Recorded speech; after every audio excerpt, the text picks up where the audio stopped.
সবাইকে ওয়েলকাম করছি আপনার প্রিয় শো টক উইথ নাহার এবং সাথে আছি আমি হাসিনা আনসার নাহার, যেখানে আমরা কথা বলি সময়ের সেরা মানুষের সঙ্গে, শুনি তার জীবনের গল্প, জানি তার অভিজ্ঞতার কথা এবং খুঁজি ভবিষ্যতের পথ।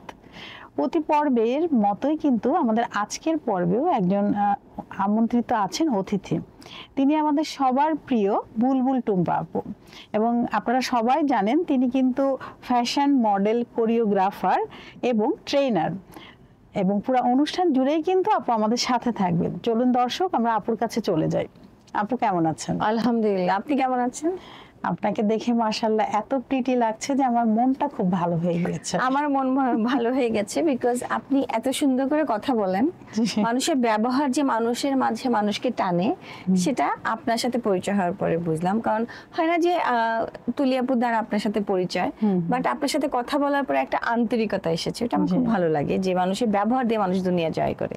আপু থ্যাংক ইউ সো মাচ, এবং আপনিও আমার অনেক প্রিয়। খুব অল্প সময়ে আপনি আমার অনেক কাছের একজন হয়েছেন, এই জন্য আমি তুলি আপাকে ধন্যবাদ দিব এবং তকি ভাইকেও ধন্যবাদ দিব। দুজনেই কিন্তু আপুর সাথে আমার পরিচয় করিয়েছেন।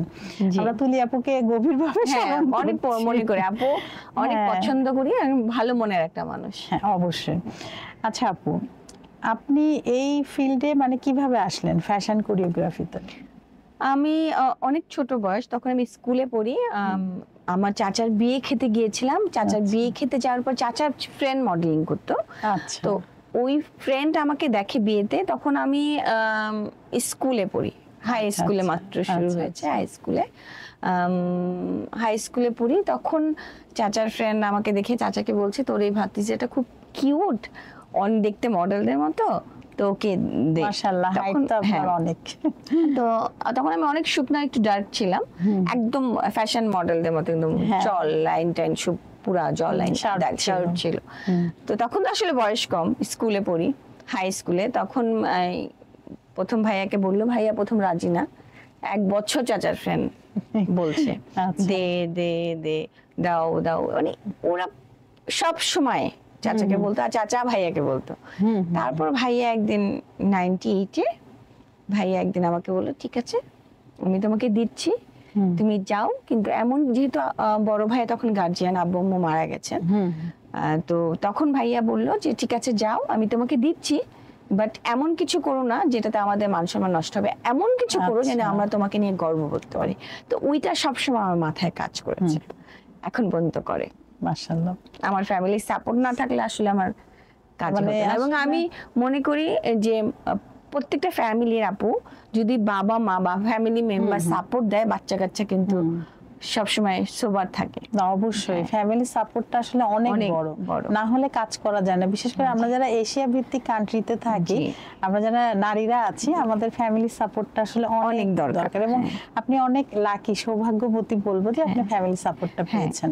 সবাই কিন্তু পারে না, তাদের আবার সংগ্রাম করতে হয়, নিজেকে প্রমাণ করতে হয়। ফ্যামিলিকে লুকায় অনেক সময় অনেক প্রবলেমে পড়ে, অনেক সময় অনেক প্রবলেমে পড়ে। এবং আমি তো আসলে মিডিয়ার সাথে আপনার 26 বছর রানিং চলছে, 27 বছর পা দিব আর কি। সো এই 26 বছর ক্যারিয়ারে আমার জীবনে আমি অনেক মানুষের উত্থান পতন দেখেছি। সো আমার কাছে মনে হয় সবসময় ফ্যামিলি সাপোর্টটা দরকার। ফ্যামিলি যদি সাপোর্ট করে, ছেলেমেয়েরা না আসলেই ভালো কাজ করে।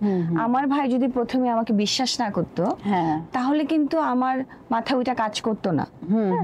সো আমার ছোট ভাই, এই যে আমি এখানে আপনার সাথে কথা বলছি, আমি আমার ভাইকে ছাড়া কখনোই মুভ করি না, খুব ইমার্জেন্সি ছাড়া। হ্যাঁ, আপনি যখন আপনার প্রোগ্রামে অ্যাওয়ার্ড নিতে গেছেন, তখন আমার ভাই ছিল, এখন আমার ভাই নিচে বসে আছে গাড়িতে। হ্যাঁ, ওয়াও, সত্যি এই ভাই বোনের বন্ডিংটা আসলে মানে কি বলবো, এরকম খুব কমই দেখা যায় যে ভাই বোনের এত সুন্দর বন্ডিং। আপু এখন এখানে বসা, উনি কিন্তু গাড়িতে।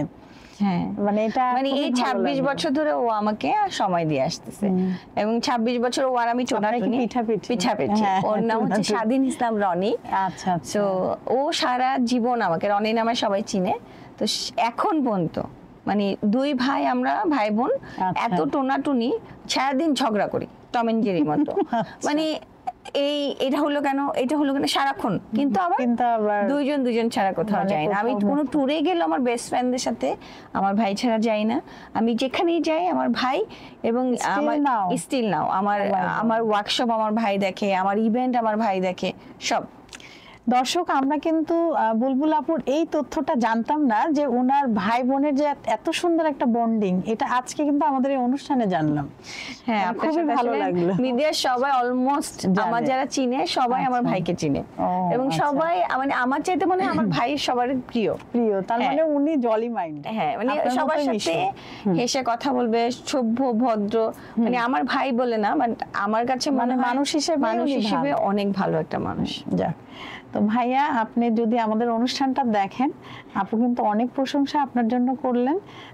তো আপনাকে অনেক ধন্যবাদ, নিজের বোনকে এত সুন্দরভাবে আগলে রেখেছেন। সব ভাইয়েরা কিন্তু পারে না, মানে চাই কিন্তু হয়েও সময়ের কারণে। তো আপু, আপনার এই ফ্যাশন ও কোরিওগ্রাফির শুরুতে আপনার কোন ইন্সপিরেশন ছিল? না, আমার আসলে আমি যে মডেল হবে এটাই তো আমি জানতাম না। তো জানতেন না, সে এক বছর ঘোরার পরে সাডেনলি আমি মডেলিং এ যখন আমি প্রথম যাই ক্লাসে, যাওয়ার পরে আমার খুব ভালো লাগে। ওই যে আমার ভালো লাগা শুরু হয়েছে, আমি ভালো লাগা থেকে প্রচুর হার্ড ওয়ার্ক করেছি, প্রচুর পরিমাণ কষ্ট করেছি, এবং এখন পর্যন্ত করে যাচ্ছি। আমার একটা ছোট্ট কাজ এবং আমার যেটা বড় কাজ, আমার দুইটা কাজই আমার কাছে সমান। কারণ আমি মনে করি আপু, আমি যদি দুইটা কাজকে প্রাধান্য না দিই, আমি কোনো কাজকে যদি সম্মান না করি, কাজ তো আমাকে ভালোবাসবে না। আমি কাজকে ভালোবাসতে হবে, সম্মান করতে হবে। সেই কাজই কিন্তু আমাকে বুলবুল টুম্পা বানিয়েছে। দর্শক, আমরা কিন্তু অনেক ইম্পর্টেন্ট একটি মেসেজ পেয়েছি, মানে যেই কাজই করেন না কেন, সেই কাজ ছোট হোক বড় হোক, সেই কাজকে কিন্তু সম্মান করতে হবে, ভালোবাসতে হবে। তাহলেই কিন্তু আপনি প্রকৃত সেই কাজটা করতে পারবেন এবং এটা লাস্টিংও হয়। হ্যাঁ। আচ্ছা, মডেলিং ও কোরিওগ্রাফি এই দুইটি আলাদা ক্ষেত্র, কিন্তু আপনি কিভাবে এই দুইটি একসাথে কাজ করছেন? মডেলিং করা আর কোরিওগ্রাফি করা দুইটা একই সাথে আপু, একই সাথে। এটা মানে ফ্যাশন ইন্ডাস্ট্রি তো একই সেক্টরে। আমি যখন মডেল ছিলাম, আমার ডিরেকশন কিন্তু অ্যাকচুয়ালি কোন কোরিওগ্রাফার দিত।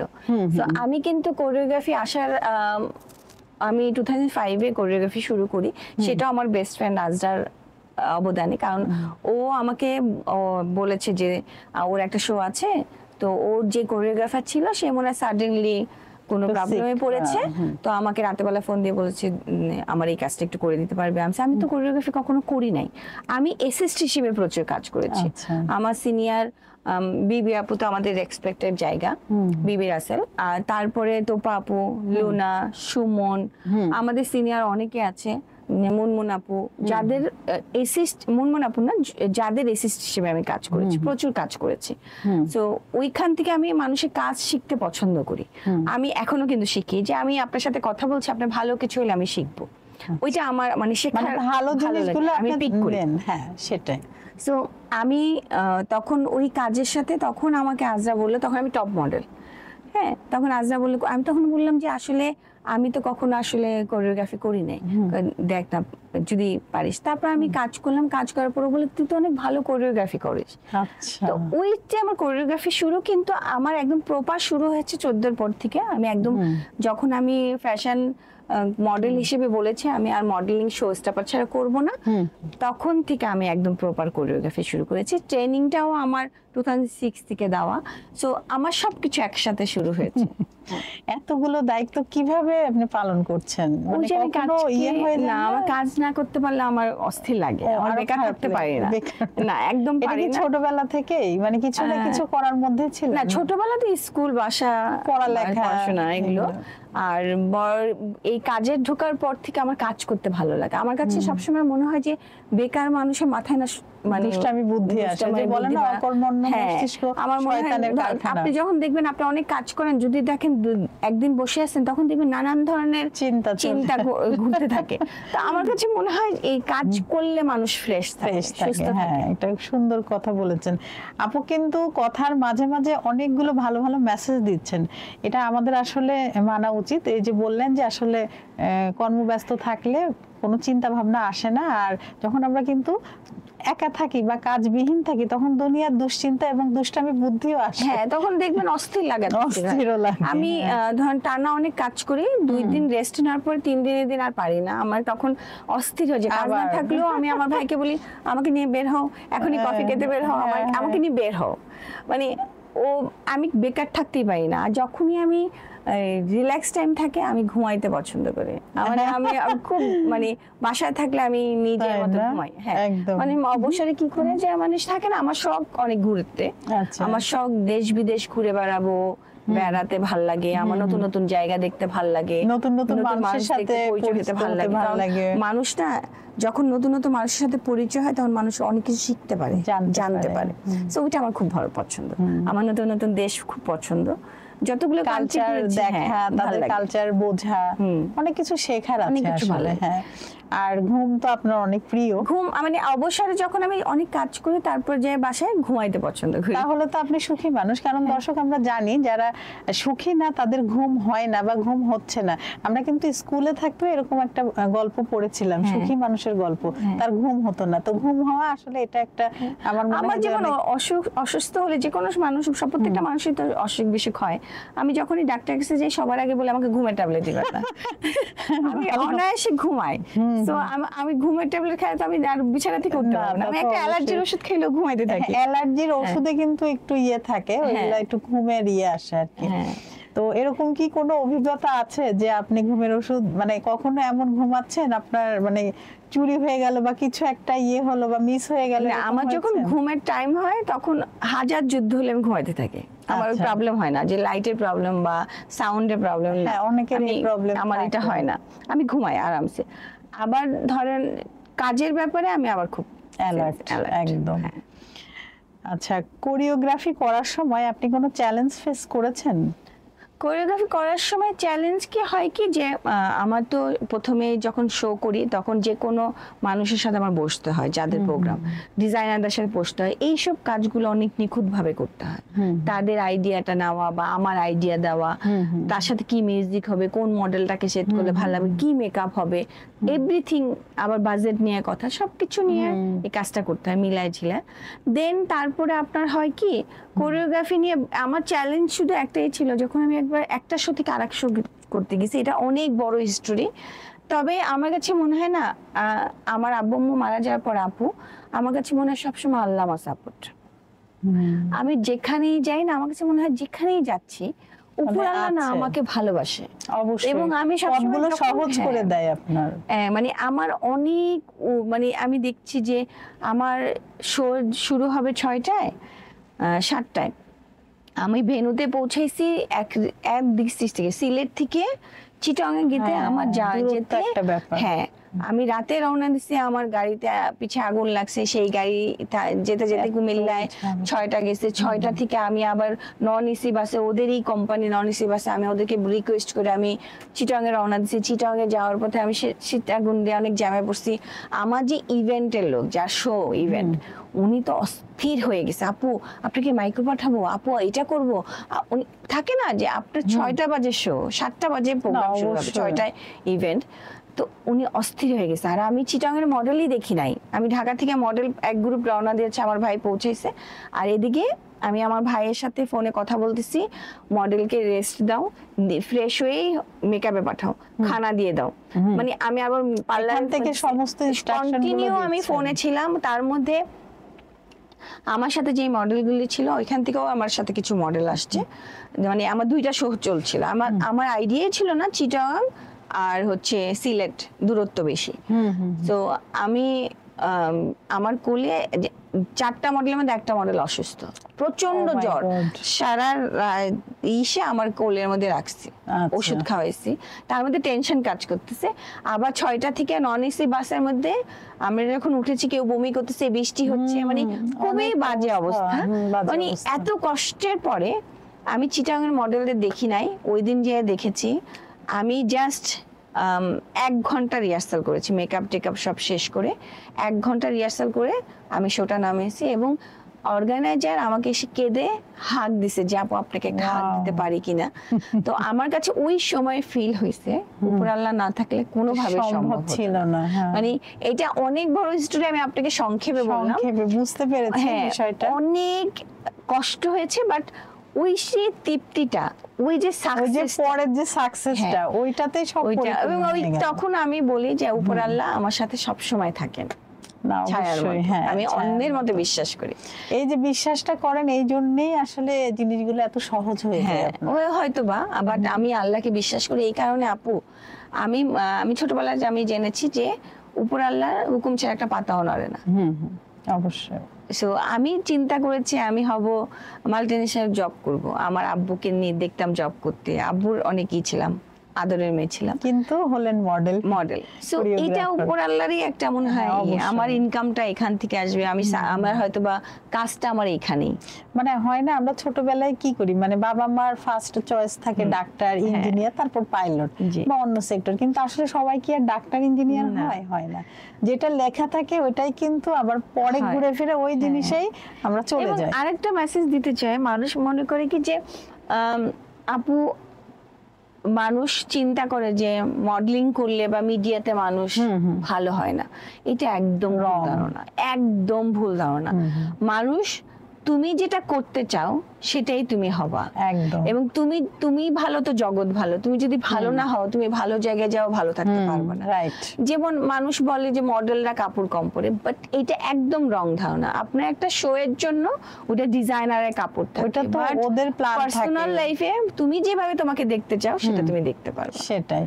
আসলে অনেক ধারণায় ভুল আছে, যে কোনো সেক্টরেই কিন্তু ভালো খারাপ নিয়েই মানুষের মধ্যে, তো সেটা মডেলিংই হোক বা রান্নার জগৎ হোক বা আপনার কর্পোরেট সেক্টর হোক, ভালো মন্দ সম্পূর্ণ নিজের মধ্যে। আমি নিজেকে আসলে কোন জায়গায় রাখতে চাই, কিভাবে দেখাতে চাই আরেকজনকে, সেটার উপরে কিন্তু নির্ভর করে।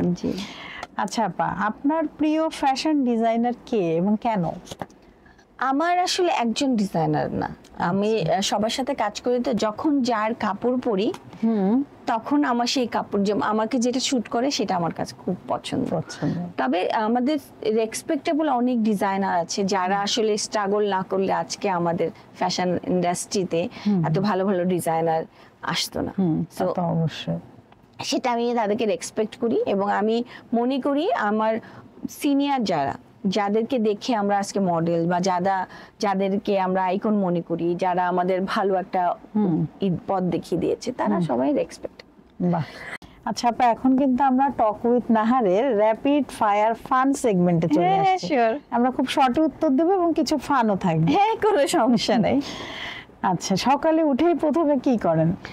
আমি সকালে উঠে প্রথমে পানি খাওয়ার চেষ্টা করি, কিন্তু ইদানিং খুব বাজে অভ্যাস হয়েছে। আমি আগে মোবাইলটা দেখি কয়টা বাজে, মোবাইলটা ধরেন, তারপর পানি খাই। এটা আসলে মোবাইলটা সবাই আমি আসলে না চাইতেও ধরি, কারণ আমি মোবাইলটা ধরে আগে টাইমটা দেখি কয়টা বাজে। আচ্ছা, এই জন্য না, অনেকে আবার ইম্পর্টেন্ট কোনো কল বা মেসেজ আসলো কিনা, আসলে আমরা তো সবাই মানে সময় চেক করা হয়। আচ্ছা, আপনার প্রিয় পোশাকের স্টাইল কি? আমার প্রিয় পোশাক আসলে আমার ভালো লাগে শাড়ি, কিন্তু আমি কাজের সময় আপনার শার্ট পরি, জিন্স পরি, টপস পরি, ফিউশন টাইপের ক্যারি করা সহজ, ইজি হয়। ফ্যাশন বা মডেলিং ছাড়া আপনার সবচেয়ে পছন্দের শখ কি? ঘুরে বেড়ানো। একটু আগে বলেছেন আমার ঘুরতে এবং ঘুম, দুইটাই।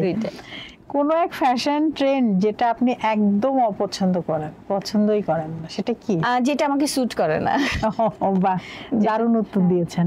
কোনো এক ফ্যাশন, আচ্ছা, কোনো এক জনপ্রিয় সেলিব্রিটির সাথে একদিন কাজ করার সুযোগ পেলে উনি কে হবেন? আমাদের আসলে আমি যাদের সাথে চিনি তাদের সাথে কাজ করা হয়ে গেছে, বাট যাদেরকে দেখি নাই কখনো, আসলে আমার ওরকম মানে আমার সবাইকে ভালো লাগে, মানে যাদের সাথে এখনো করেননি তাদের সাথে করার ইচ্ছাটা আছে। হ্যাঁ, আমার সবাইকে ভালো লাগে। আমার কাছে মনে হয় কি যে মানুষ বলে না তোমার একে কেন, তোমার হয় না যে একে কেন একটা, কিন্তু আমার কাছে মনে হয় কি আপু দেখেন প্রত্যেকটা মানুষই কিন্তু স্ট্রাগলের জায়গাটা আসছে, ভাগ করার দরকার নেই। আমার কাছে মনে হয় ভালো লাগতেই পারে, ভালো লাগলে যার যার এটা পার্সোনাল ব্যাপার। আবার কেউ না বলতেই হবে না, আমার কথা হচ্ছে ভাই আমার ভালো লাগতেই পারে, আমার কারো হাসি ভাল লাগে, কারো চোখ ভাল লাগে, কারো কথা ভাল লাগে, কারো ব্যবহার ভাল লাগে। সো আমার যেমন 3-4টা নাম ধরায় দেয় বা 5টা নাম ধরায় দেয়, তখন আমার কাছে মনে হয় কেন, আমার তো সবাইকে ভালো লাগে, আমার কেন একটা নাম বলতে হবে? সবার সাথেই কাজ করব। আচ্ছা, 3টি জিনিস যদি আপনাকে বাঁচাতে হয় কি কি নেবেন? কিসের ক্ষেত্রে? মানে আপনার 3টি জিনিস, ধরেন আপনার ওই জিনিসটা হচ্ছে অনেক প্রিয়, আপনি বাঁচাতে চান, মানে রাখতে চান নিজের কাছে। আমার নিজের? আপনার নিজের বা অন্য কিছু? আমি 3টে জিনিস বাঁচানো না, আমি 3টা জিনিস মানুষের কাছে ছড়াই দিচ্ছি। এক ভালোবাসা, ওয়াও, এক হচ্ছে মানুষকে ট্রু ফেস যাদের, সেই ফেসগুলি সরাই দেওয়া, সেটা আমি চাই না, একদম চাই না, আমরাও চাই না দর্শক। আর একটা হচ্ছে যদি আমার যেমন আমি এখানে আসতে আমার 1.5 ঘন্টা, মিরপুর 1 থেকে 1.5 ঘন্টা লেগেছে, জ্যামটা যদি না থাকে, হ্যাঁ এই জ্যামটা কিন্তু আমরা অনেকেই সরাতে চাই, আমরা দেশে রাখতে চাই না। সবচেয়ে মানুষের হাসি মুখে কথা বলা আর মানুষকে ভালোবাসা দেওয়া, প্লিজ ভালোবাসবেন, তাহলে পৃথিবী সুন্দর। আপনারা যেভাবে পৃথিবী দেখতে চান সেটাই পৃথিবী। ঠিকই বলেছে আমাদের আপু, অনেক সুন্দর সুন্দর কিন্তু কথা বলছেন আপু। আচ্ছা, কোনোদিন যদি মডেলিং না করতেন তাহলে আপনি আসলে কি করতেন? আমি আসলে কি করতাম জানি না, বাট ছোটবেলায় আব্বুর হাত ধরে আব্বুর সাথে অফিস যেতাম, আমি মাল্টিন্যাশনাল কোম্পানিতে জব করতাম, মানে আব্বুকে জব করতে দেখতাম, তখন আমার মাথার মধ্যে ওইটাই থাকতো যে আসলে সকল মেয়েরাই আমার মনে হয় যে বাবার ইয়েটাই চিন্তা করে না, এবং স্বামীর মধ্যেও কিন্তু ওই বাবার ছায়াটা দেখতে চায়। আপনার ফ্যাশন অ্যাডভাইস কি যে আপনি নতুন মডেলদের জন্য দিতে চান? আমি যারা ফ্যাশন ইন্ডাস্ট্রি না, যেখানেই কাজ করুক, শুধু ফ্যাশন ইন্ডাস্ট্রি না, যেখানেই কাজ করুক, আমি বলবো হার্ড ওয়ার্ক করতে হবে, টাইম মেনটেন করতে হবে, ভালো বিহেভ থাকতে হবে, প্রচুর পরিশ্রম করতে হবে। যদি এই কাজগুলো না করে সে কোথাও কাজ করতে পারবে না। তার জায়গা তার নিজের তৈরি করতে হবে। আমরা যখন একটা বাসা বানাতে একটা সিমেন্টের উপরে একটা করে ইট দিই, সেটা যেমন মজবুত হয়, সিঁড়িটা নিজেরই তৈরি করতে হয়। আই লাভ কচ্ছপ, আমি কচ্ছপ। আমি মনে করি প্রত্যেকটা মানুষের ভিতরে একটা করে কচ্ছপ থাকলে সে জীবনে সাকসেস হতে পারবে। অবশ্যই। আমার লাফায় আবার লিফটের মধ্যে টিপ দিয়ে উঠে আবার লিফট দিয়ে টিপ দিয়ে নামার কোনো ইচ্ছা নাই কাজের ক্ষেত্রে। সো কাজের ক্ষেত্রে তুমি যতই পরিশ্রম করো এবং তুমি তোমাকে যেভাবে দেখাতে চাও, ভদ্র, সভ্য, মানুষকে রেসপেক্ট করা, এইটা না সারা জীবন থেকে যাবে। আর প্রত্যেকটা মানুষকে বলবো ওয়ার্কশপে যাওয়া, আর যে যেভাবে নিজেকে দেখতে চায়। আমি যেমন আমার খুব পছন্দ যে সোবার ভাবে চলাফেরা করা। এখন এক একজনের স্টাইল এক এক রকম হবেই, এটা স্বাভাবিক, কিন্তু তোমার জায়গা থেকে তোমার সিনিয়র, তোমার জুনিয়র সবাইকে ভালোবাসো, রেসপেক্ট করো, কাজের জায়গাটা সুন্দর রাখার। প্রত্যেকটা মানুষের আমার কাছে মনে হয় যারা মডেলিং করতে চায় তাদের ওয়ার্কশপ করা উচিত। ওয়ার্কশপ শুধু যে মডেলিং করতে তা না, আপনার এটা অনেক কাজে লাগে। কিভাবে বসতে হবে, কিভাবে কথা বলতে হবে, মানুষের বডি ল্যাঙ্গুয়েজ অনেক ইম্পর্টেন্ট। যে মানুষ বডি ল্যাঙ্গুয়েজ থেকে বোঝা যায় সে কতটুকু কনফিডেন্ট, সো এগুলো অনেক ইম্পর্টেন্ট। হ্যাঁ, যেমন হচ্ছে আপু আমরা যখন জবের ক্ষেত্রে যাই সেই বসাটা একরকম, এবং যখন আমরা কোনো হচ্ছে মডেল হিসেবে যাচ্ছি সেই বসাটা আরেকরকম। তো এইগুলো তো আপনারা শেখান না? মানে সব ধরনের বসা, দাঁড়ানো, ড্রেসটা পরতে হবে, কোথায় চলতে হবে। আমরা যে হুটহাট করে এক এক জায়গায় এক এক রকম ড্রেস পরতে পারবো না, যে পরিবেশ বুঝে ড্রেস পরতে হবে। এগুলো ট্রেনিং ও ওয়ার্কশপ গুলো বলে দেয়া হয় যে পরিবেশ বুঝে তুমি ড্রেস পরবা, কিভাবে বসবা, কিভাবে কথা বলবা, হাসি মুখে থাকা উচিত, টাইম মেনটেন করা উচিত। মানুষ না কাজের, আপনি দেখবেন অনেক সুন্দরী একটা মেয়ে বা অনেক আনস্মার্ট একটা মেয়ে, হ্যাঁ, একটা স্মার্ট মেয়েকে দাঁড়া করার আর ওই সুন্দরী মেয়েটা আনস্মার্ট, বেশিক্ষণ কিন্তু আপনি নিতে পারবেন না যদি সে স্মার্ট না হয়। না, তাহলে মানুষের পার্সোনালিটি, মানুষের সৌন্দর্য হচ্ছে মানুষের ইনার বিউটি। আপনার সুন্দরের সাথে সাথে আপনার সৌন্দর্যটা তখনই ফুটে ওঠে আপনার ব্যবহার, আপনার কাজের গুণ, আর মানুষকে রেসপেক্ট এবং পরিষ্কার পরিচ্ছন্নতা একটা ব্যাপার, ইমানের অঙ্গ। ইমান, হ্যাঁ, একদম নিট এন্ড ক্লিনও নিজেকে রাখতে হবে। অনেক সময় দেখা যায় যেটা বললেন যে অনেক সুন্দরীরা কিন্তু ওইভাবে নেওয়া যায় না তাকে, ও কারণ সে সেইভাবে নিজেকে প্রচার বা ইয়ে করতে পারে না। তো সেইগুলো আপনাদের কাছ থেকে অনেকটা অ্যাডভাইস এরা পায় এইসব ওয়ার্কশপ গুলোতে। শুধু এগুলি না, ড্রেস আপ থেকে শুরু করে সবকিছু। আপনার জীবনের সবচেয়ে বড় প্রেরণা কে বা কি? একটি শব্দে নিজেকে কিভাবে বর্ণনা করবেন? আমি অনেক সিম্পল একটা মানুষ। আই লাভ সিম্পল মানুষ। আমি সিম্পল থাকতে পছন্দ করি। আর আমার বড় প্রেরণা হচ্ছে যাদের আমার প্রথমত আমার ফ্যামিলি, তারপরে আমি যাদের থেকে যা শিখছি এবং শিখেছি এবং আজকে আমি বুলবুল টুম্পা হয়েছি। কংগ্রাচুলেশন আপনার সবকিছুতে, আপনার মেধা, আপনার বুদ্ধি, আপনার সৃজনশীলতা এবং আপনার এই যে ছোট ছোট আশা, ছোট ছোট গল্প এবং জীবনের এই যে কথাগুলো আপনি আমাদের কাছে শেয়ার করলেন, সত্যি আমাদের হৃদয়টা ছুঁয়ে গেছে। আপনি আপনার মূল্যবান সময় থেকে সময় বের করে আমাদের এই টক উইথ নাহারে এসেছেন, আপনাকে অসংখ্য ধন্যবাদ। আপনার কেমন লাগলো? আমার খুবই ভালো লাগলো আপু। আপনি যতবার আমাকে বলেছেন আমি আপনাকে সময় দিতে পারছিলাম না, বাট আমি এখন দিয়ে আমার খুবই ভালো লাগছে। কারণ আমাকে যদি কেউ ভালোবাসা দেয় তখন আমার না দিতে পারলে আমার খুব খারাপ লাগা শুরু হয়, যে আমাকে এতবার ফোন দিয়েছেন আপনি, আমার হয়তো সময় হচ্ছিল না, ঈদের আগে ঈদের মিলছিল না, টাইমটা মিলছিল না, বাট আমার খুবই ভালো লেগেছে। যারা আমার দর্শক আছেন, আমরা মানুষকে পজিটিভ কথা বলবো, হেসে কথা বলবো। আমরা পারি হিংসা বাদ দিয়ে মানুষকে ভালোবাসতে। আমরা ভালোবাসা দেই, পৃথিবী সুন্দর হয়ে যাবে। আর হ্যাঁ, আমরা সবসময় মানুষকে পজিটিভ ভাইব দিব, যেটা মানুষ সুন্দরভাবে তৈরি হবে, সুন্দর কথা বলবে, সুন্দরভাবে আমরা পৃথিবী দেখতে পারবো। প্লিজ আমরা কোনো মানুষকে ছোট করে দেখব না। ভালোবাসা দেন। আক্রোশ যেটা মানুষকে ধ্বংস করে, ভালোবাসা সেটাকে বাড়ায়। ভালোবাসা দিব। ধন্যবাদ সবাইকে। আর আমার জন্য দোয়া করবেন, যেন আমি যতদিন বেঁচে থাকি ভালো কিছু করি, সবার ভালোবাসা পাই। প্লিজ। আল্লাহ হাফেজ। থ্যাংক ইউ সো মাচ আপু। আবারও নতুন কোনো আয়োজনে আপনার সাথে আমাদের দেখা, ইনশাআল্লাহ দেখা হবে। খুবই ভালো লাগলো আপনার সাথে কথা বলে। Thank you so much. দর্শক, আপনারা যারা এতক্ষণ আমাদের সাথে ছিলেন, আপনাদের সবাইকে অসংখ্য ধন্যবাদ আমাদের সাথে থাকার জন্য। আবারও নতুন কোনো অতিথিকে নিয়ে আপনাদের সবার মাঝে আমি হাসিনা আনসার উপস্থিত হব। ততক্ষণ পর্যন্ত আপনারা সবাই ভালো থাকুন, সুস্থ থাকুন এবং আমাদের সাথে থাকুন। আল্লাহ হাফেজ।